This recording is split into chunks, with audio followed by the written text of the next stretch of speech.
Hello everyone, good morning and welcome back to my channel. তো তোমরা সবাই কেমন আছো অবশ্যই জানিও। আর আমি রিট্টু, আর আমার চ্যানেলে তোমাদের সকলকে অনেক অনেক ওয়েলকাম জানাচ্ছি। সুন্দর একটা সকালে সুন্দর একটা ছোট্ট ব্লগ নিয়ে তোমাদের সামনে চলে এসেছি। এই হচ্ছে আমার ব্যালকনির ছোট্ট বাগান, যেটা আমি মানি প্ল্যান্ট আরও যা যা পেরেছি গাছ এনেছি সেখানে আর কি, সেগুলো দিয়ে সুন্দর করে সাজিয়ে রেখেছি। আর এই গাছগুলো দেখছো তো, এই গাছগুলো ঠিক নাম জানি না, আমার বিয়ের পর এসে দেখছি যে গাছগুলো মরতে বসেছে, তাই এগুলো ব্যালকনিতে রেখে প্রায় দিন জল দিয়েছি, ভালো করে ছেটে দিয়েছি, তো ওই জন্য বেশ বড় হয়ে গেছে গাছগুলো। আর এটা হচ্ছে মানি প্ল্যান্ট, যেটা আমি মিশর থেকে আনিয়েছিলাম। তো এই গাছটাও কিন্তু বেশ সুন্দর হয়ে বড় হয়েছে। এর সাথে একটা জেড প্ল্যান্টও আনিয়েছিলাম, তো সেটা কিন্তু মরে গেছে, হয়নি। তো যাই হোক, মানি প্ল্যান্ট গাছটা সকাল সকাল দেখলেই না মুডটা ভালো হয়ে যায়। আর আমার জেড প্ল্যান্টের যে পটটা ছিল সেটাতেও মানি প্ল্যান্ট গাছ লাগিয়ে দিয়েছি। চলো সকাল সকাল একটু গরম জল খেয়ে নিই, তারপরে আমার দিনটা শুরু করি। সকাল সকাল গরম জল খেলে না একদম শরীরের মধ্যে একটা অন্যরকম এনার্জি চলে আসে। এনাকে দেখছো, ইনি কালকে রাতে ঢুকেছে, এনাকে আমি মারতেও যাই না, তাই বারবার বার করে দিচ্ছি, কিন্তু তাও ঢুকে যাচ্ছে। আর এখানে দেখতে পাচ্ছ কত পিঁপড়ে হয়েছে। বর্ষাকাল মানেই পিঁপড়ে, আসলে অনির্বাণ কিছু না কিছু একটু খাচ্ছে এখানে এসে, আর সেটা নিচে পড়ছে, আর তার থেকেই হচ্ছে পিঁপড়ে। তো সকাল সকাল চলো আমি একটা কাজ করে ফেলি, সেটা হচ্ছে টবগুলোর মধ্যে ভালো করে মাটি দিয়ে দিই। আমি মাটিটা নিচ থেকে কিছুক্ষণ আগেই কুড়ে নিয়ে এসেছি, তারপরে চলো এগুলো ভালো করে দিয়ে দিই। আর আমার অপরাজিতা গাছটাও দেখছি একটু বড় হয়ে গেছে, তো ওই জন্য মাটির দরকার, তো সেই জন্য মাটি দিচ্ছি। তো মাটি দেওয়ার পর তো ব্যালকনিটা ভালো করে পরিষ্কার করতে হবে, তোমরা জানোই। তো আমার কিছু ছোট ছোট বোন সাবস্ক্রাইবার আছে যারা আমাকে কমেন্ট করে, তো তাদের কমেন্টটার রিপ্লাই আমি দিয়ে দিচ্ছি আমার এই ভিডিওটাতে। হয়তো তারা যদি ভিডিওটা স্কিপ না করে দেখে তাহলে কমেন্টের অ্যান্সারটা পাবে। তো দোয়েল বলে একজন আমাকে কমেন্ট করেছে, আমারই একজন বোন। তো জানি না হয়তো আমার হোম টাউনের মধ্যেই কোথাও থাকে, তো আমি হয়তো পার্সোনালি চিনি না, তবে ও আমাকে অনেক ভালো ভালো সুন্দর সুন্দর কমেন্ট করে, তো তার জন্য আমার খুব ভালো লাগে। দোয়েল আছে আর একজন মিতালি আছে, তো দুজনেই আর কি খুব দেখে আমাকে, মিতালি চ্যাটার্জি বলে। তো যাই হোক, ওরা আমাকে বেশ ভালো ভালো কমেন্ট করে, আমার খুব ভালো লাগে যে ওরা আমার এত কেয়ার করে। তো চলো, এত কথা বলতে বলতে আমি কিন্তু মানি প্ল্যান্টের একটা দেখতে পেলে ছোট্ট চারা এই পটে লাগিয়ে দিলাম। তো চলো এগুলো করতে করতেই তোমাদের সাথে একটু গল্প করি। তো দোয়েল আমাকে কমেন্ট করেছিল, দিদি তুমি এত ভাজাভুজি সকালবেলায় খেও না, মানে মানে প্রতিদিনই তুমি ভাতের সাথে এরকম ভাজাভুজি খাচ্ছ, তো তোমার হেলথের জন্য সেটা ভালো না। তোমাদের সাথে একটু কথা বলতে চলে এলাম, অনেকদিন এইভাবে তোমাদের সাথে ব্লগ বানিয়ে এভাবে কথা বলা হয়নি। আর বাইরে দেখো মেঘলা ওয়েদার, সকাল থেকে হালকা হালকা বৃষ্টিও পড়ছে। আমাদের সাইডে বলছে নাকি নিম্নচাপ উঠেছে, তো ঠিক আছে, নিম্নচাপ উঠেছে সেটা কোনো ব্যাপার না, নিম্নচাপ ওঠাই ভালো, রোদের থেকে বৃষ্টি ভালো। তোমরা কে কে আমার সাথে একমত সেটা অবশ্যই জানিও। আর আমার প্রচণ্ড শরীর খারাপ, সর্দি, সেটা হয়তো আমার চোখ মুখ দেখেই বুঝতে পারছো। কালকের থেকে আমার একই রকমভাবে সর্দি, কাশি, শরীর খারাপ, আসলে ভেজা হচ্ছে। তারপরে প্রতিদিন আমি দুবার করে স্নান করছি, হ্যাঁ। তারপরে আবার এমনও হয় যে আমি রাত্রেবেলায় এসে মাথায় শ্যাম্পু দিই, পরশুই দিয়েছি রাত্রেবেলায় এসে মাথায় শ্যাম্পু। তো এইভাবে আর কি, রাত্রেবেলা মানে ওই 7:30টার দিক করে, সন্ধ্যে 7:30টার দিক করে আমি মাথায় শ্যাম্পু দিয়েছি। তারপর ড্রায়ার দিয়ে চুল শুকিয়েছি, কিন্তু ড্রায়ার দিয়ে পুরো ফুল চুলটা শুকায়নি, ফ্যানের হাওয়াতেই শুকাচ্ছিলাম। তো এইসব নানান কারণে আমার প্রচণ্ড পরিমাণে শরীরটা খারাপ। আর হবে নাই বা কেন, শরীর খারাপ হওয়া অবশ্য ভালো জিনিস। চলো কোথাও একটা এটাকে নামাই, নাহলে কথা বলতেই পারছি না। তো শরীর খারাপ হওয়া, যেটা বলছিলাম যে খুবই ভালো জিনিস, মাঝে মাঝে শরীর খারাপ হওয়া ভালো। কিন্তু শরীর খারাপ হলেই এই মানে এই দুর্বলতাটা, এটা মানে আমার খুবই খারাপ লাগে। আমার এর থেকে মনে হয় যে ভগবান আমাকে জ্বর দেখ, ঠিক আছে, কিন্তু সর্দিটা হলে একটা আমার অন্য রকমের কষ্ট হয়।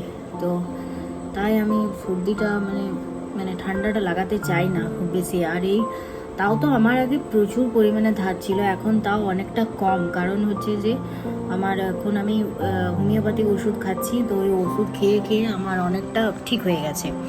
তো যাই হোক, অনেকখানি বলে ফেললাম।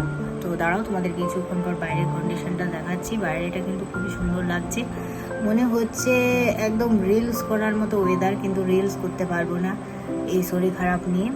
এবারে আমি লাঞ্চ করব, আর লাঞ্চের মেনু খুবই সিম্পল, তোমাদেরকে দেখাবো যে আমি লাঞ্চে কী কী খাচ্ছি আপাতত।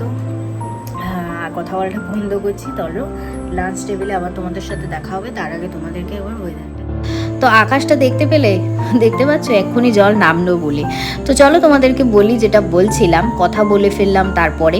তো যাই হোক দোয়েল, তুমি আমাকে বলেছো যে দিদি তুমি নিজের হেলথের একটু খেয়াল রাখো, তুমি এত ভাজাভুজিটা খেও না, সকালে দরকার হলে একটা ডিম খেও, তাও তুমি কোনো ভাজাভুজি খেও না।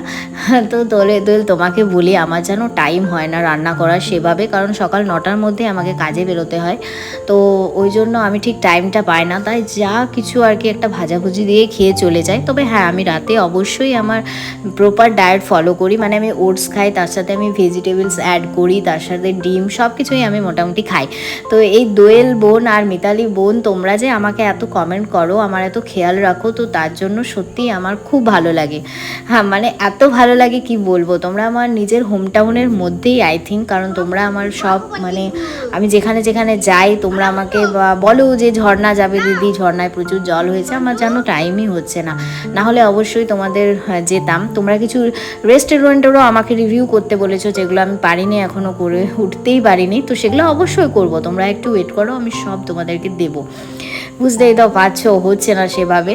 তো যাই হোক আমি চেষ্টা করছি যে সব কিছু ভিডিও তোমাদের সাথে শেয়ার করা, তোমাদের যা যা কিছু আর কি মন, তো তোমরা আমাকে মন খুলে কমেন্ট করতে পারো, তাতে আমার কোনো আপত্তি নেই, শুধু নেগেটিভ কমেন্ট কোনো করো না, পজিটিভ কমেন্ট করবে, আমার খুব ভালো লাগে। এই যে তুমি বললে যে দিদি ভাজাভুজি খেও না, তোমার শরীরের জন্য ভালো না, এটা শুনে আমার খুব ভালো লাগলো যে কেউ তো আমার একটু কেয়ার করছে। তো যাই হোক তোমাদের এরকমই কমেন্ট করো, এরকমই ভালোবাসা দিও, খুব ভালো লাগবে। আমি যখন লাইভে আসবো তোমরা আমাকে একটু লাইভটা দেখে আমাকে কমেন্ট করবে, তাহলে তোমাদের সাথে কমিউনিকেশন করতেও আমার সুবিধা হবে, বা তোমরা আমার হোম টাউনের কোথায় থাকো সেটাও জানাবে, তাহলে আমি সেখানে গিয়ে তোমাদের সাথে দেখা করে আসবো।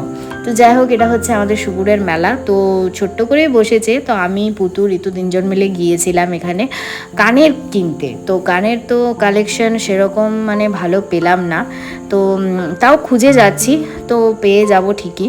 মানে এটা পুজোর আগে বসে, আর আমার কিন্তু অনেকখানি খরচা কিন্তু কমিয়ে দেয় এই মেলাটা, কারণ এখান থেকে আমি জিনিসপত্র নিয়ে যাই 40 টাকা 20 টাকা দিয়ে, তারপরে বেশ ভালোই লাগে জানো তো। এরকম ছোট ছোট দোকান থেকে তোমরা যদি জিনিস কেনো না, তাহলে এই ছোট দোকানদার যারা আছে তাদেরও অনেকটা হেল্প হয়ে যাবে, আর আমরাও কিন্তু অনেকটা সেভিংস করতে পারবো, তো সেই রকমই আর কি। তো ওই জন্য আমি এইসব ছোট ছোট শপগুলো থেকে শপিং করতে খুব ভালোবাসি। তো চলো আমাদের তো কেনা হয়ে গেছে, তো দেখি ভাবছি কানের দোকান দিকে যাব, কানের দোকান। তো ভিডিওটা তোমাদের কেমন লাগলো সেটা অবশ্যই কমেন্ট করে জানাবে, আর চ্যানেলটাকে সাবস্ক্রাইব করে দেবে। আমি ভাবলাম যে এই প্লাস্টিকের সাপগুলো কিনি, তারপরে আমি সবাইকে ভয় খাওয়াবো। তারপর মনে হলো এই সাপগুলো যদি কিনে পড়ে সত্যি করে আমার বাড়িতে সাপ ঢুকে যায় তখন কি হবে, এসব মনে হয়। আর এই ভাইটাকে দেখছো, এই প্রতি বছর কিন্তু এই কানের দোকানটা এখানে বসায়, তো ফাইনালি আমি এই কানের দোকানটা খুঁজে পেলাম। আর এই ভাইটা কিন্তু আমাকে চিনতে পারছে না, বলছে দিদি তুমি কবে বিয়ে করলে, লে ভাই কি বলি। তো যাই হোক ওকে বললাম যে আমার বিয়ে এই বছরই হয়েছে, তো ওর দোকান থেকে আবার কানেরও কিনলাম দুটো, বেশ ইউনিক ইউনিক ডিজাইনের কানের রেখেছে। তো যারা যারা আমাকে লোকালিটির মধ্যে দেখো তারা এই কানের দোকানটায় যাবে, খুব সুন্দর, কিন্তু মেলা আর বেশি দিন নেই, তাড়াতাড়ি শেষ হয়ে যাবে, তো জলদি জলদি কিন্তু তোমরা যেও। আর আমি এখন ভিডিওটা আপলোড করছি, আমি কিন্তু 1 উইক আগে গিয়েছি মেলাটা, তো এখন বলতে পারছি না আছে কি নেই। তো যাই হোক এমনি করেই মেলা টেলা ঘুরে পরে আমরা চলে গেলাম, দেখলাম আস্তে আস্তে মেলার ভিড়টাও বাড়ছে। আর এই হচ্ছে আমার রাতের ডিনার। আমার সেন্টি বাবা দেখতে পাচ্ছ কী রকম করে দেখছে, যেমন মনে হচ্ছে ওকে কিচ্ছু খেতে দেওয়া হয় না। আরে এটা তো রেগুলারিটি মেনটেন করেই ও করে। তো আমার সেন্টি বাবার যত যা ভিডিও আছে সব কিছুই তোমাদের সাথে শেয়ার করলাম। এটা আবার সেকেন্ড দিনের, সেদিন আবার লুচি হয়েছিল, হ্যাঁ এটা হচ্ছে জন্মাষ্টমীর দিনে, যেদিন লুচি হয়েছিল, পায়েস হয়েছিল, ঘুগনি হয়েছিল, সেদিনও আমার সেন্টি বাবা কিন্তু কিছুক্ষণ পরে দেখতে চলে আসবে যে আমি কি খাচ্ছি, মানে যেগুলো ওর খাওয়ার জিনিস না সেগুলোই ও দেখতে আসে। ওই দেখো চেয়ারের ফাঁক থেকে দেখছে আমার সেন্টি বাবা যে কি খাচ্ছি আমি, মানে কেউ খেলেই ওর মানে, আর আমি আবার জানো ওকে লোভ দেখিয়ে দেখিয়ে খাই, আমার আবার এটা একটা হ্যাবিট আছে। ও বাচ্চা ছেলে, ও লোভ পায় আর আমি ওকে দেখিয়ে দেখিয়ে খাই। তবে একটা খাবারও কিন্তু ওকে দেওয়া হয় না, কারণ ওর এগুলো হেলথের জন্য ভালো না। যেগুলো আমরা খাই সেগুলো তোমরা কেউ কখনো তোমাদের বার্ডদেরকে দেবে না, খুব সিম্পল ফুড ওদেরকে দেবে, ওদের আলাদা ফুড আছে সেগুলো ওদেরকে দেবে। তো আমিও কিন্তু সেগুলো দিই। আমার সেন্টি বাবা বলে না, আমার আরও বার্ড আছে, তোমরা অনেক ভিডিওতে দেখেছো, দেখো দেখতে পাচ্ছ, তাও একটা দিলাম।